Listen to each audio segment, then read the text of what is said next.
Hi, welcome back to Fig Linens and Home. Today we're going to tackle the common question, when is it time to get rid of our old linens? Knowing when to say goodbye to our old linens is important for maintaining a fresh and hygienic home. Follow me.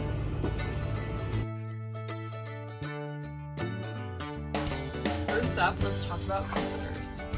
Down alternative comforters are made with synthetics. It is recommended to replace these every 4 years, or if you notice it getting flat and losing filling. However, regular down comforters are made from all natural used down. With proper care, they can last 20 to 25 years. On to bed sheets. We spend a significant amount of time on our beds, so it is crucial to keep them clean and comfortable. It is recommended to change them every 2 to 3 years. However, keep an eye out for signs of wear and tear, such as thinning fabric, fading colors, or pilling. If you notice any of these, it might be time to invest in a new set of sheets. Now for pillowcases. Pillowcases come in direct contact with our face, hair, and oils, making them susceptible to dirt and bacteria buildup. To maintain good hygiene, it's generally advised to replace pillowcases every 6 to 12 months. But if you have acne-prone skin or allergies, you may want to consider replacing them even more frequently. Next, we have bath towels, which are essential for drying off right after the shower, but over time, they lose their absorbency.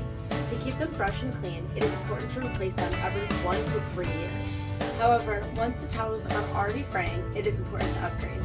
We recommend the Super Pile towels by Abyss. They are thicker and tend to last longer, or any high GSM towel, meaning that it's heavier. For the kitchen, it's best to replace towels every 6 months to a year. They're constantly exposed to spills and stains, making them a breeding ground for bacteria.